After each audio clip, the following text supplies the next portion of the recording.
नमस्कार दोस्तों, जय भारत फिल्म्स में आपका स्वागत है। आज दोस्तों जो मैं मुद्दा लेकर आया हूँ वो बहुत ही अजीबोगरीब है। आपको लगता होगा कि मैं हमारे देश में एक नेताओं की बुराई कर रहा हूँ, लेकिन मैं बुराई नहीं कर रहा हूँ। ये सच्चाई है कि सभी को लगता है कि हमारे देश का पैसा कहाँ जा रहा है। आप लोगों को शायद अभी तक ये महसूस नहीं होगा कि मैं ये बोलना चाहता हूँ कि जैसे हमारे देश में चलो सरकारी कर्मचारी हैं, पुलिस वाले हैं, बैंक कर्मचारी हैं या कोई भी है, वो अपनी मेहनत का पैसा लेते हैं क्योंकि हर महीने वो अपना पूरे ज़ोर से काम करते हैं। लेकिन आप लोगों को एक चीज़ पता नहीं है कि हमारे देश में लगभग 4,500 के करीब MLAs हैं। यानी हमारे देश के अंदर जो हम एक हल्के के हिसाब से MLA बनाते हैं, हमारे देश में वो लगभग 4,500 के करीब है। अगर हर MLA की हम सैलरी लगाते हैं, चलो कई बार बनते हैं MLA तो उनकी हम डबल नहीं लगाते हैं, एक अलग से तरीके से लगाते हैं कि एक MLA की लगभग हर महीने 50,000 रुपये सैलरी है। अब उसे 4,500 से गुना कर देखो, लगभग 4 पंजे 20 यानी लगभग 200 करोड़ रुपए सैलरी बन जाती है MLAs की हमारे देश के अंदर। अब अगर उसे साल से गुना किया जाए तो लगभग 200 करोड़ को आप 12 से गुना करके देखना, आपको 2400 करोड़ रुपए यानी 2,400 करोड़ रुपए हमारा देश हर साल MLAs को सैलरी देता है। उसके बाद आ जाते हैं हम सांसदों पे। हमारे देश में लगभग जो लोकसभा और राज्यसभा के सेशन में बैठते हैं, लगभग 450 सांसद हमारे राज्यसभा और उस लोकसभा के सेशन में बैठते हैं। उनकी सैलरी लगभग 5 लाख के करीब होती है। अगर आप उन 450 MLA सांसदों को 5 लाख से गुना कर देखें तो लगभग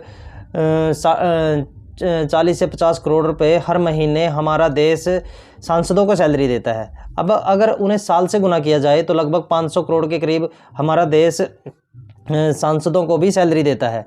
अब सांसदों की और MLAs की अगर हम सैलरी जोड़ते हैं, लगभग यानी 2400 करोड़ रुपए वो और 500 करोड़ वो, यानी 3,000 करोड़ रुपए हम लोग हर साल MLAs की सैलरी देते हैं।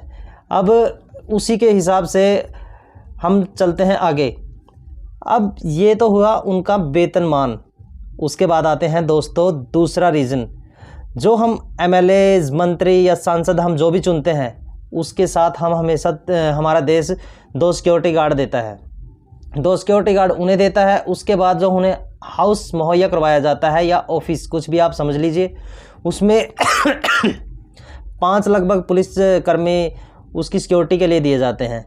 यानी 5 सिक्योरिटी के पुलिस वाले और 2 सिक्योरिटी गार्ड पर्सनल हर MLA को लगभग दिए जाते हैं, हर सांसद को दिए जाते हैं। अगर हम वो लगभग 7 पुलिसकर्मी बन चुके हैं, अगर हम उनकी कम से कम सैलरी 30,000 रुपये लगाते हैं, यानी एक पुलिस वाले की सैलरी 30,000 रुपये है, तो 7 या 21 यानी 2 लाख रुपये हर महीने हम उन पुलिस वालों को सैलरी दे रहे हैं एक MLA की तरफ से। अब 2 लाख, अब उन 2 लाख को आप फिर से 450 से गुना करके लगभग 750 और 4,500 यानी 5,000 से फिर से गुना कीजिए, लगभग 10 करोड़ रुपए आपके वो बन जाते हैं। यानी लगभग वो आपका जो बना है आपका 50 करोड़ 5,000 करोड़ रुपए हर साल का। तो अब हिसाब लगा लीजिए, अगर 5,000 करोड़ रुपए हम हर साल उन्हें वेतन भत्ते के रूप में दे रहे हैं, पुलिस वाले के रूप में दे रहे हैं, ये तो है अलग मैटर। उसके बाद आते हैं हम उनके रहन सहन, हाउस, खाना, दवाइयाँ और जो सैर सपाटा करते हैं वो, उनका खर्चा लगभग बनता है हर मंत्री के हिसाब से हम अगर चलते हैं तो लगभग 50,000 करोड़ रुपए वो बनते हैं। अगर उन्हें जोड़ा जाए तो सोचो हमारे देश का कितना पैसा बर्बाद करते हैं। दोस्तों जो राजनीति है उसे हम जब संविधान के अनुसार राजनीति एक समाज सेवा है। मंत्री उठता है या कोई भी प्रधानमंत्री हो या कोई भी, तो जब शुरू में ये एक स्कीम निकली थी कि अगर कोई समाज सेवा करना चाहता है तो राजनीति में वही आए, लेकिन धीरे धीरे इसे एक बिजनेस का रूप दे दिया है। अब दोस्तों अगर एमएलए मंत्रियों को अगर राजनीति ही करनी है, राजनीति को एक समाज सेवा के रूप में लिया गया है, तो फिर उन्हें ये भत्ते के रूप में, दवाइयों के रूप में, कर के रूप में, सैर सपाटे के रूप में उन्हें पैसा क्यों दिया जाता है? वो अपने पर्सनल फंड से या अकाउंट से क्यों नहीं खर्चा करते? दोस्तों ये एक सोची समझी साजिश है। दोस्तों जितने भी हमारे देश के अमीर इंसान हैं, जो एमएलए या मंत्री या किसी भी तरह से वो खड़े हो जाते हैं, तो सारा का सारा देश का पैसा तो भाई हमारा देश अमीर कैसे बन सकता है? उसके बाद हमारे देश की एक सबसे छोटी इकाई है सरपंच। अभी सरकार ने एक नया रूल निकाला है जीरो टॉलरेंस पे काम करने का। तो भाई ये जीरो टॉलरेंस का मतलब आप समझते हो? यानी ना तो उन्हें कोई सैलरी मिलती है सरपंचों को, और बेईमानी से काम नहीं करना, ईमानदारी से काम करना है। अगर कहीं पर 2 लाख रुपए का काम है तो 2 लाख रुपए का ही काम करना है, उसे 10 लाख का नहीं बनाना। तो दोस्तों सरपंच तो अपनी जगह सही है, लेकिन क्या जिस तरह से एमएलए मंत्रियों को अलग से सैलरी मिलती है, क्या सरपंच को भी दी जाती है?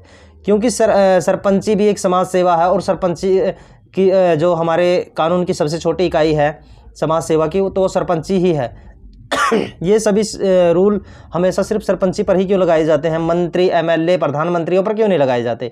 उनकी सैलरी क्यों नहीं काटी जाती? क्यों नहीं बंद की जाती उनकी सैलरी? तो दोस्तों मेरा तो बस इतना ही कहना था कि जिस तरह से हमारे छोटे इकाई को सैलरी नहीं मिलती, मंत्रियों को भी सैलरी नहीं लेनी चाहिए, ना ही उन्हें कोई भत्ता मिलना चाहिए। अपनी पर्सनल गाड़ी ही होनी चाहिए। उसके बाद दोस्तों अगर समाज का भला ही चाहते हो तो आप लोग ये वीडियो आगे से आगे शेयर करें, फॉरवर्ड करें, और चैनल को सब्सक्राइब करें दोस्तों, क्योंकि मैं जो वीडियो बनाता हूँ लगभग ऐसे ही बनाता हूँ जिससे हमारे देश की समस्याओं का समाधान हो सके। तो धन्यवाद। अगली वीडियो में फिर मिलते हैं उसी के साथ। नमस्कार दोस्तों।